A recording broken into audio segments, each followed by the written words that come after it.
അത് മോശമായിപ്പോയി നിന്നോട് കിച്ചേട്ടൻ പറയാത്തത്. ലച്ചു പറഞ്ഞതും അച്ചു അവളെ നോക്കി. എൻ്റെ പൊന്നു മോളെ, നീ പ്രശ്നമുണ്ടാക്കാൻ നിൽക്കല്ലേ. കിച്ചു പാവാ. പാവം, അച്ചു പറഞ്ഞു. അവന് ഗിരീഷേട്ടൻ്റെയും ചിത്രാമ്മയുടെയും പാട്ടാണ് കൂടുതൽ ഇഷ്ടം. ഏ, അതിന് ഗിരിയേട്ടൻ പാടുവോ? അച്ചു ചോദിച്ചു. ഗിരിയേട്ടനല്ലടി, ഗിരീഷ് പുത്തഞ്ചേരി. അതാരാ? നിങ്ങളുടെ കൂടെ പഠിച്ചതാണോ ഭദ്രേച്ചി? മോള് എത്രയിലാ പഠിക്കണേ? ഭദ്ര ചോദിച്ചു. 10ല്.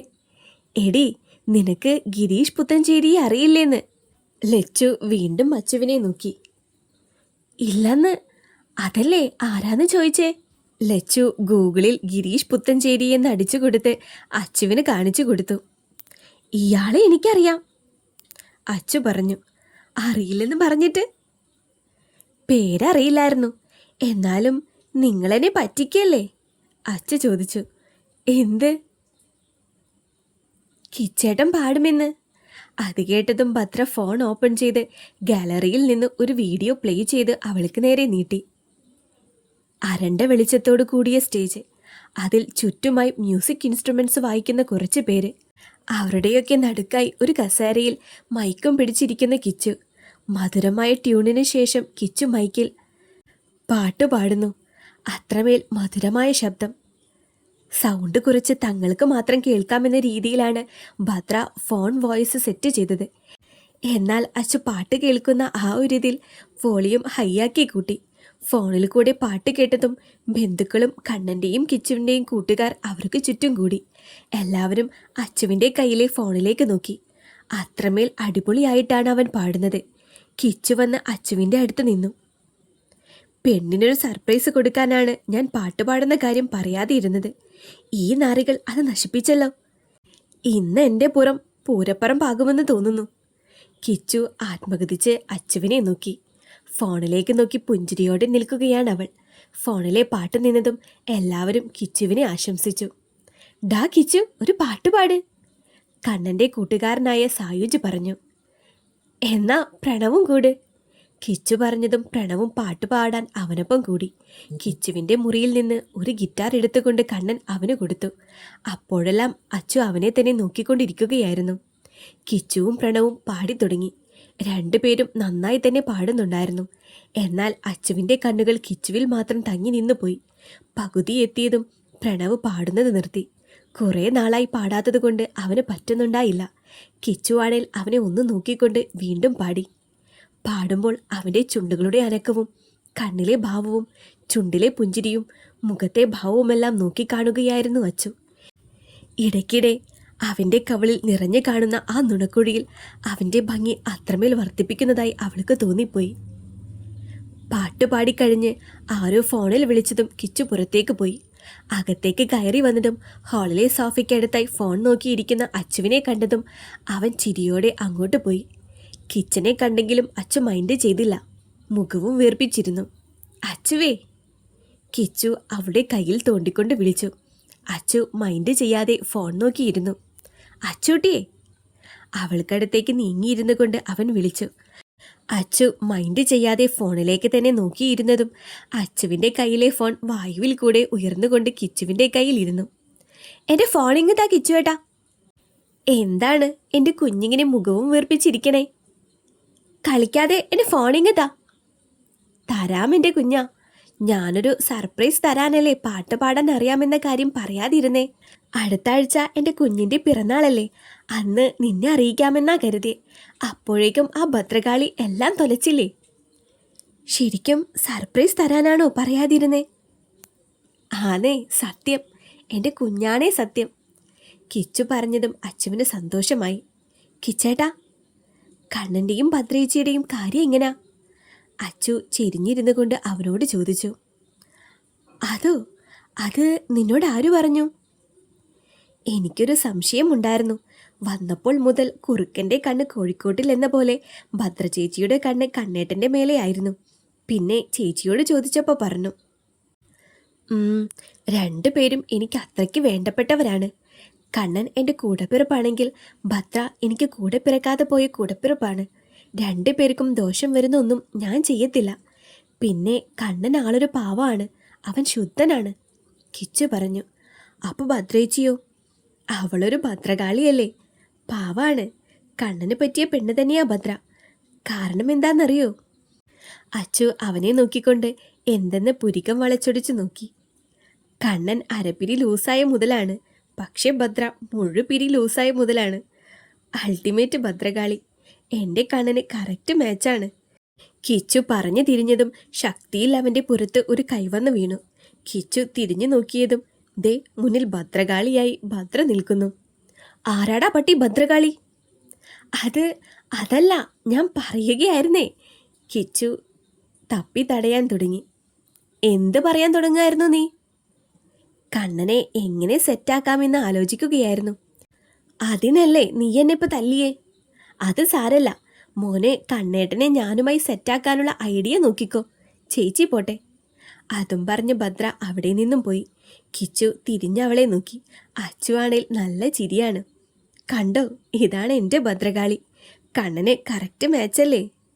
അതെ അതെ. രണ്ടുപേരും ചിരിച്ചുകൊണ്ട് പരസ്പരം നോക്കി. അല്ല കിച്ചേട്ടാ, അപ്പോ ലച്ചുവും മാതേട്ടനും? അതും നമുക്ക് സെറ്റാക്കാന്നേ. കിച്ചു കണ്ണിറുക്കി. ശരിക്കും? ആന്നേ. ആദ്യേ എനിക്കറിഞ്ഞൂടെ, ലച്ചുവിനെ മെരുക്കാൻ അവന് തന്നെയാ ബെസ്റ്റ്. അതെ മിസ്റ്റർ, നിങ്ങളൊക്കെ ഒരു ആങ്ങളെയാണോ? സ്വന്തം പെങ്ങന്മാർക്ക് ലൈനൊക്കെ സെറ്റാക്കി കൊടുക്കുന്നു. അച്ചു കൈ ഇടുപ്പിൽ വെച്ച് വലിയ കാര്യത്തോടെ പറഞ്ഞു. എനിക്കറിയാവുന്നവരല്ലേ അവരൊക്കെ. പിന്നെ നേരത്തെ ഇവിടെ തന്നത് നല്ല സുഖമായിരുന്നു കേട്ടോ. കിച്ചു അവൻ്റെ ചുണ്ടിൽ തൊട്ടുകൊണ്ട് അവളോടായി പറഞ്ഞു. ഒരെണ്ണം കൂടി തരട്ടെ മധുരത്തിൽ? ആ നിമിഷം കിച്ചു അത് ഹോളാണെന്ന് മറന്നുപോയിരുന്നു. പെട്ടെന്ന് അച്ചു അവനെ തട്ടി മാറ്റിക്കൊണ്ട് ഓടിപ്പോയി. അച്ചു നേരെ ഓടിക്കയറിയത് കിച്ചുവിൻ്റെ മുറിയിലേക്കായിരുന്നു. തനിക്കെന്താ മാനേഴ്സ് ഇല്ലേ? വാതിൽ തുറന്ന് മുറിയിലേക്ക് കയറിയതും കിച്ചുവിൻ്റെ കൂട്ടുകാരിയായ സാന്ദ്ര തെല്ലൊരു ദേഷ്യത്തോടെ അച്ചുവിനെ നോക്കിക്കൊണ്ട് ചോദിച്ചു. അത് ഞാൻ. അച്ചു എന്ത് പറയണമെന്നറിയാതെ നിന്നുപോയി. മറ്റൊരാളുടെ മുറിയിലേക്ക് വരുമ്പോൾ നോക്ക് ചെയ്യണമെന്ന് ഇയാൾക്കറിയില്ലേ? ആൻഡ്രിയ ചോദിച്ചു. അത് ഞാൻ, ഇത് കിച്ചേട്ടൻ്റെ മുറിയായതുകൊണ്ട്. അച്ചുവിൻ്റെ കണ്ണ് നിറഞ്ഞു വന്നു. കിച്ചുവിൻ്റെ മുറിയിലേക്ക് ഇങ്ങനെ ഇടിച്ചു കയറി വരാൻ തനിക്കെന്താ അധികാരം? ഇനി മേലാൽ നീ ഇങ്ങോട്ട് വരണ്ട, കേട്ടല്ലോ. ഇതൊന്നും കിച്ചുവിന് ഇഷ്ടമാവില്ല. കിച്ചേട്ടന് ഇഷ്ടമല്ല എന്ന് പറയേണ്ടത് കിച്ചേട്ടനാണ്, അല്ലാതെ കിച്ചേട്ടൻ്റെ ഫ്രണ്ടല്ല. കണ്ണുകൾ നിറഞ്ഞുവെങ്കിലും അച്ചു പറഞ്ഞൊപ്പിച്ചു. അത് പറയാൻ എനിക്ക് അവകാശമുണ്ടായിരിയ. കാരണം ഞാനും കിച്ചുവും കോളേജ് മുതൽക്കേ ഇഷ്ടത്തിലാണ്. എൻ്റെ ഫാമിലിയിലെല്ലാം സെറ്റാണ്. കിച്ചുവിൻ്റെ ചേട്ടൻ്റെ കല്യാണം കഴിഞ്ഞിട്ട് വേണം. സാന്ദ്ര പറഞ്ഞതും അച്ചു ഞെട്ടലോടെ അവളെ നോക്കി. അതുകൊണ്ട് താൻ അധികം ഇങ്ങോട്ട് വരണ്ട. കിച്ചു എൻ്റെയാ. അവൻ്റെ മുറിയിലേക്ക് ഇങ്ങനെ ഇടിച്ചു കയറി വരാൻ നിൽക്കണ്ട, ഈ വീട്ടിലേക്കും. സാന്ദ്ര പറഞ്ഞതും അച്ചുവിൻ്റെ കണ്ണുകൾ നിറഞ്ഞൊഴുകി. ഭദ്ര ഞെട്ടലോടെ സാന്ദ്രയെ നോക്കിക്കൊണ്ട് അച്ചുവിനെ നോക്കി. നിറഞ്ഞൊഴുകുന്ന കണ്ണുകളോടെ നിൽക്കുന്നവളെ കണ്ടതും ഭദ്രയ്ക്ക് വല്ലാത്തൊരു അലിവ് തോന്നിപ്പോയി ആ പെണ്ണിനോട്. സാന്ദ്രയുടെ വാക്കുകൾ കേട്ട ഷോക്കിൽ അച്ചു ബോധം മറിഞ്ഞ് നിലത്തേക്ക് വീഴാൻ പോയതും ക്ഷണനേരം കൊണ്ട് ഒരു കൈവന്നവളെ ചുറ്റിപ്പിടിച്ച് നെഞ്ചോട് ചേർത്തു. വാടിയ തണ്ടുപോലെ തൻ്റെ കൈക്കുള്ളിൽ കിടക്കുന്നവളെ കിച്ചു അസ്വസ്ഥതയോടെ നോക്കി. കിച്ചു, അവളെ ബെഡിലേക്ക് കിടത്ത്. ഭദ്ര പറഞ്ഞതും അച്ചുവിൻ്റെ മുഖത്ത് നിന്ന് നോട്ടം മാറ്റി ഭദ്രയെ ഒന്ന് നോക്കിക്കൊണ്ട് ശ്രദ്ധയോടെ അവളെ ബെഡിലേക്ക് കിടത്തി. അപ്പോഴേക്കും അങ്ങോട്ട് ലച്ചുവും കണ്ണനും അജിത്തും ശിവയും പ്രണവും ഗിരിയും അങ്ങോട്ട് കയറി വന്നു. ഇവൾക്ക് എന്താ പറ്റിയേ കിച്ചേട്ടാ? ലച്ചു അവൾക്കടുത്തേക്ക് നിന്നുകൊണ്ട് കിച്ചുവിനോട് ചോദിച്ചുവെങ്കിലും അവൻ അതൊന്നും കേട്ടിരുന്നില്ല. അവൻ്റെ നോട്ടം അച്ചുവിലായിരുന്നു. ബോധം മറിഞ്ഞതാ മോളെ, ഭദ്ര പറഞ്ഞു. ലച്ചു ആദിയോടെ അച്ചുവിനെ നോക്കി. പ്രണവേ. കിച്ചു തിരിഞ്ഞവനെ വിളിച്ചതും പ്രണവ് മുന്നിലേക്ക് കയറി വന്നു. അച്ചുവിൻ്റെ കൈ പിടിച്ച് പൾസ് നോക്കി. BP കൂടിയതാ, ടെൻഷൻ അടിക്കാൻ ഒന്നുമില്ല. പ്രണവ് കിച്ചുവിനെ നോക്കി കണ്ണ് ചിമ്മിക്കൊണ്ട് പറഞ്ഞു. എല്ലാവരിലും ആശ്വാസം നിറഞ്ഞു. മേശയിലിരുന്ന ജഗ്ഗിലെ വെള്ളമെടുത്ത് അച്ചുവിൻ്റെ മുഖത്തേക്ക് ശക്തിയായി കുടഞ്ഞു പ്രണവ്. കണ്ണെന്ന് ചിമ്മിക്കൊണ്ട് അച്ചു കണ്ണു തുറന്നു. ചുറ്റുമായി നിൽക്കുന്നവരെ കണ്ടതും അച്ചു ചാടി എഴുന്നേറ്റു. അച്ചുവിൻ്റെ നോട്ടം പോയത് സാന്ദ്രയിലായിരുന്നു. തന്നെ ദേഷ്യത്തോടെ നോക്കുന്ന ആ മുഖം കണ്ടതും അച്ചുവിൻ്റെ കണ്ണുകൾ നിറഞ്ഞു. അത് കിച്ചു ശരിക്കും കാണുകയും ചെയ്തു. കണ്ണാ, നീ ഇവളെയും കൊണ്ട് നിന്റെ മുറിയിലേക്ക് ചെല്ല്. സാന്ദ്രയെ ഒന്ന് നോക്കിക്കൊണ്ട് കിച്ചു കണ്ണനോട് പറഞ്ഞതും കണ്ണൻ വേഗത്തിൽ അച്ചുവിനെ കൊണ്ടുപോയി. ഡി കിച്ചു ശബ്ദമുയർത്തി സാന്ദ്രയെ വിളിച്ചതും സാന്ദ്ര ഞെട്ടിക്കൊണ്ട് ചുറ്റും നോക്കി. നിന്നോട് ഞാൻ എന്തേലും പറഞ്ഞിട്ടുണ്ടോ എനിക്ക് നിന്നെ ഇഷ്ടമാണെന്ന്? കിച്ചുവിൻ്റെ ദേഷ്യത്തോടെയുള്ള ശബ്ദം കേട്ടതും സാന്ദ്ര പേടിച്ചു. അത് എനിക്ക് നിന്നെ അത്രയ്ക്ക് ഇഷ്ടമായത് കൊണ്ടല്ലേ? സാന്ദ്ര പറഞ്ഞു നിർത്തും മുന്നേ കിച്ചുവിൻ്റെ കൈകൾ അവളുടെ കവിളിൽ പതിഞ്ഞു. ഇന്ന് വരെ ഒരു പെണ്ണിനെയും ഞാൻ കൈ ഉയർത്തി അടിച്ചിട്ടില്ല. ഇന്നെനിക്കത് ചെയ്യേണ്ടി വന്നു. കാരണം എന്തെന്നറിയോ നിനക്ക്? നീ നോവിച്ചത് എൻ്റെ പ്രാണനെയാണ്. കിച്ചു പറഞ്ഞു നിർത്തിയതും പലരും മനസ്സിലാവാതെ അവനെ നോക്കി. നീയിപ്പോൾ കരയിപ്പിച്ചു വിട്ടവൾ എൻ്റെ ജീവനാണ്. പിന്നെ നീ എന്തോ കൂടി പറഞ്ഞല്ലോ, എൻ്റെ ചേട്ടൻ്റെ കല്യാണം കഴിഞ്ഞാൽ നീ ഇങ്ങോട്ട് കയറുമെന്ന്. ഏത് വകയിലാണടി പുല്ലേ അത്? എന്താ കിച്ചു ഇങ്ങനെയൊക്കെ പറയണേ? കിച്ചുവിൻ്റെ ചേട്ടൻ്റെ കല്യാണം കഴിഞ്ഞ് നമ്മുടെ കാര്യം ഇവിടെ വന്ന് നിന്റെ അച്ഛനോടും അമ്മയോടും സംസാരിക്കാൻ നിൽക്കുകയാണ് എൻ്റെ പേരൻസ്. എനിക്ക് നിന്നെ അത്രയ്ക്ക് ജീവനാണ് കിച്ചു. കിച്ചുവിൻ്റെ കയ്യിൽ പിടിച്ചുകൊണ്ട് സാന്ദ്ര പറഞ്ഞു. എടി പുല്ലേ, ചെവി തുറന്ന് ശരിക്കും കേട്ടോ. ഈ നിഖിൽ മഹാദേവിൻ്റെ കൈകൊണ്ട് താലി ചാർത്തി ഈ വീട്ടിലേക്ക് കൈപിടിച്ചു കൊണ്ടുവരുന്നത് സാന്ദ്ര എന്ന നിന്നെയല്ല. നീയിപ്പോൾ കരയിപ്പിച്ചു വിട്ടവളില്ലേ ആര്യ, എൻ്റെ പെണ്ണ്, അവളെ മാത്രമായിരിക്കും. സാന്ദ്രയെ നോക്കി പറഞ്ഞുകൊണ്ട് ശരവേഗത്തിൽ കിച്ചു പുറത്തേക്ക് പോയി. കിച്ചു കണ്ണൻ്റെ മുറിയുടെ വാതിൽക്കലെത്തിയതും കണ്ണൻ മുറിക്ക് പുറത്തേക്ക് വന്നതും ഒരുമിച്ചായിരുന്നു. എടാ അവള്? കണ്ണനെ നോക്കി കിച്ചു ചോദിച്ചു. നീ ചെന്നൊന്ന് സംസാരിക്കെ, പാവം നല്ല വിഷമമായിട്ടുണ്ട്, കരച്ചിലാണ്. കണ്ണൻ പറഞ്ഞതും കിച്ചു ഒന്ന് നിശ്വസിച്ചുകൊണ്ട് മുറിയിലേക്ക് കയറി. നോക്ക് ചെയ്തു. ബെഡിൽ എന്തോ ആലോചിച്ചിരിക്കുകയായിരുന്നു അച്ചു. കണ്ണുകൾ നിറഞ്ഞൊഴുകുന്നുണ്ട്. അച്ചു.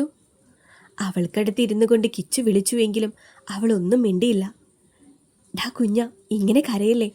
അവൾ എന്തെങ്കിലും പറഞ്ഞെന്ന് വെച്ച് നീ ഇങ്ങനെ കരയല്ലേ അച്ചുട്ടാ. കിച്ചു അവളുടെ കയ്യിൽ പിടിച്ചുവെങ്കിലും അച്ചു ആ കൈ തട്ടി മാറ്റി പുറത്തേക്കിറങ്ങാൻ പോയതും കിച്ചു അവളെ വട്ടം ചുറ്റി പിടിച്ചു. അച്ചു പ്ലീസ്, നിനക്ക് നിന്റെ കിച്ചേട്ടനെ അത്രയ്ക്ക് വിശ്വാസമുള്ളൂ? കിച്ചു ചോദിച്ചതും അച്ചു ഞെട്ടലോടെ അവനെ നോക്കി. പിന്നെ കിച്ചുവിനെ ഇറുകെ കെട്ടിപ്പിടിച്ചു. എനിക്ക് പെട്ടെന്ന് ആ ചേച്ചി, കിച്ചേട്ടൻ ആ ചേച്ചിയുടെ ആണെന്ന് പറഞ്ഞപ്പോൾ എന്നോട് കിച്ചേട്ടൻ്റെ മുറിയിലേക്ക്, ഈ വീട്ടിലേക്ക് വരണ്ടാന്ന് പറഞ്ഞപ്പോൾ ഞാൻ...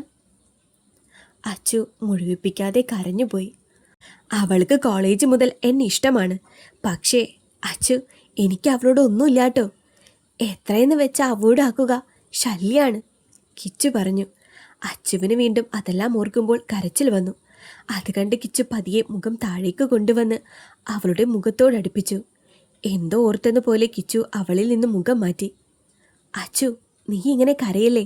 ഇങ്ങനെ ചെറിയ കാര്യത്തിന് വരെ കരഞ്ഞുകൊണ്ടിരുന്ന എങ്ങനെയാ നീ മുന്നോട്ട് ജീവിക്കാൻ പോകുന്നേ? കിച്ചു ചോദിച്ചതും അച്ചു നിറഞ്ഞു വന്ന കണ്ണുനീരിനെ തുടയ്ക്കാൻ ശ്രമിച്ചുവെങ്കിലും അവ വീണ്ടും പെയ്തു. എടി, നീ ഇങ്ങനെ കരയല്ലേ പ്ലീസ്, കിച്ചു പറഞ്ഞുവെങ്കിലും അച്ചുവിൻ്റെ കണ്ണുകൾ വീണ്ടും നിറഞ്ഞു. അത് കണ്ടതും കിച്ചു അവളിലേക്ക് മുഖം അടുപ്പിച്ച് അവളുടെ ചുണ്ടിലായി അവൻ്റെ ചുണ്ടുകൾ പതിപ്പിച്ചു. അച്ചു ഞെട്ടിക്കൊണ്ട് കണ്ണുകൾ ഉയർത്തിയതും അവളുടെ ചുണ്ടിലെ മൃദുലതയിൽ അവന് അകപ്പെട്ടു പോയിരുന്നു. ആദ്യ ചുംബനം അവനിൽ ആവേശം പടർത്തി. അവളുടെ കീഴ്ചുണ്ടും മേൽചുണ്ടും പരസ്പരം നുണഞ്ഞുകൊണ്ട് അവനത് ആസ്വദിക്കുകയായിരുന്നു. അച്ചു പിടഞ്ഞുകൊണ്ട് അവന് വിധേയമായി പോയി. അച്ചുവിന് ശ്വാസമെടുക്കാൻ ബുദ്ധിമുട്ടായതും കിച്ചു അവളിൽ നിന്നും അടർന്നു മാറി. കിച്ചുവിനെ നോക്കാൻ പറ്റാതെ അച്ചു ബെഡിലേക്ക് കിടന്നുപോയി. ആദ്യത്തെ ചുംബനം അവനിൽ നിന്ന് ഏറ്റുവാങ്ങിയതിൻ്റെ ആലസ്യത്തിൽ അച്ചുവിൻ്റെ കവിളുകൾ ചുവന്നു തൊടുത്തുപോയി. അത് കണ്ട് ചിരിയോടെ കിച്ചു അവളുടെ അടുത്തേക്ക് കിടന്നു. അച്ചു. അവൾക്കരികിലേക്ക് ചേർന്ന് കിടന്ന് അവളുടെ കാതോരമായി കിച്ചു പതിയെ വിളിച്ചു. അച്ചു അവൻ വിളിച്ചത് കേട്ടെങ്കിലും മൗനം പാലിച്ചു. അച്ചൂട്ടിയെ. ഇപ്രാവശ്യം അച്ചു വിളി കേൾക്കാതെ ഇരുന്നുവെങ്കിലും അടുത്ത വിളിയിൽ അച്ചു വിളി കേട്ടിരുന്നു. കുഞ്ഞാ. അച്ചുവിൻ്റെ ചുണ്ടിൽ ഒരു പുഞ്ചിരി തത്തിക്കളിക്കുന്നത് കിച്ചു കണ്ടു. സാരി. എന്തിന്? അത് ഞാൻ പെട്ടെന്ന് നീ കരഞ്ഞപ്പോൾ കിസ്. കിച്ചു വാക്കുകൾ കിട്ടാതെ പതറിപ്പോയി. സാരല്ല. ശരിക്കും? എന്നാ ഒന്നുകൂടെ തരട്ടെ? കിച്ചു അവളിലേക്ക് ഒന്നുകൂടെ ചേർന്ന് കിടന്നു. അയ്യടാ പോയേ. അതും പറഞ്ഞ് എഴുന്നേക്കാൻ പോയ അച്ചുവിനെ കിച്ചു ചുറ്റി പിടിച്ചു. ഐ ലവ് യു കുഞ്ഞ. അച്ചുവിൻ്റെ കാതിൽ പതിയെ പറഞ്ഞുകൊണ്ട് അവളുടെ ചുണ്ടിലേക്ക് അവൻ ചുണ്ടുകൾ അമർത്തി. വീണ്ടും അവളുടെ അതിരത്തിലേക്ക് അവൻ ചേക്കേറി. അച്ചുവിന് ശ്വാസം കിട്ടാതെ വന്നതും കിച്ചു അവളിൽ നിന്നും അടർന്നു മാറി. അവളൊന്ന് ഓക്കെ ആയതും വീണ്ടും ആ അതിരം അവൻ സ്വന്തമാക്കി. ഒരു കൈ അവളുടെ കഴുത്തിൽ കൂടെ ചുറ്റിപ്പിടിച്ചും മറുകൈ അവളുടെ ഇടുപ്പിലും പിടിച്ചുകൊണ്ട് അവളുടെ ചുണ്ടുകൾ അവൻ സ്വന്തമാക്കി.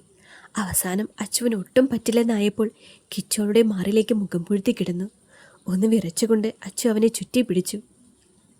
കിച്ചുവിൻ്റെ അടുത്ത് നിന്ന് കണ്ണൻ നേരെ കിച്ചുവിൻ്റെ മുറിയിലേക്കാണ് കയറിയത്. അവിടെ കിച്ചുവിൻ്റെ ഫ്രണ്ട്സും ലച്ചുവും അജിത്തും എല്ലാവരുമുണ്ട്. കണ്ണേട്ടാ, അവൾക്ക്. കണ്ണനെ കണ്ടതും ലച്ചു ചോദിച്ചു. കുഴപ്പമില്ല മോളെ, കിച്ചു ഉണ്ട് അവൾക്കടുത്ത്. കണ്ണൻ പറഞ്ഞതും ലച്ചുവിന് ആശ്വാസം തോന്നിപ്പോയി. കണ്ണൻ എല്ലാവരെയും ഒന്ന് നോക്കിക്കൊണ്ട് സാന്ദ്രയ്ക്കടുത്തേക്ക് നടന്ന് അവൾക്ക് മുന്നിലായി നിന്നു. ഇയാൾക്ക് ഞാൻ ആരാണെന്ന് അറിയോ? കണ്ണൻ ചോദിച്ചു. കിച്ചുവിൻ്റെ ചേട്ടനല്ലേ? അറിയാം.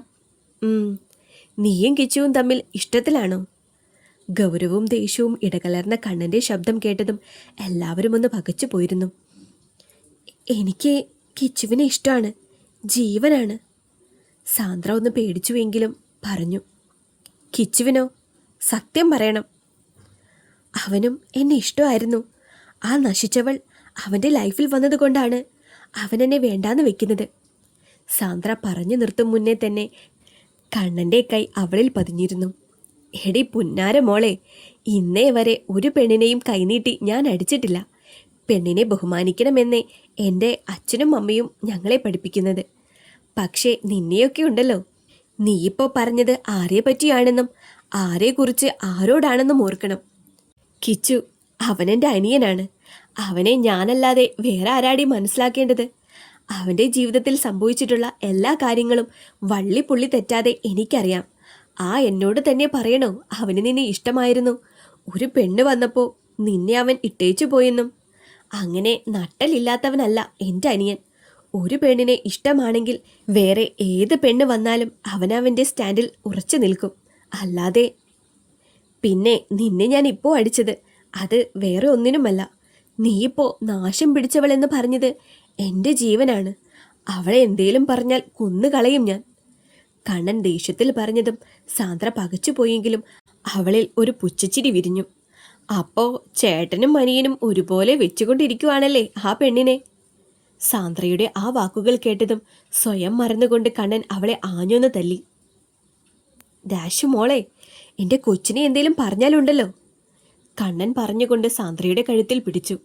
അത് കണ്ട് എല്ലാവരും പകച്ചുവെങ്കിലും വേഗം വന്ന് അവനെ പിടിച്ചു മാറ്റാൻ നോക്കി.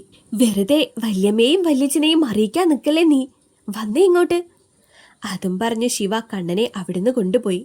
സാന്ദ്ര കഴുത്തൊഴിഞ്ഞുകൊണ്ട് ആഞ്ഞൊന്ന് ചുമച്ചു.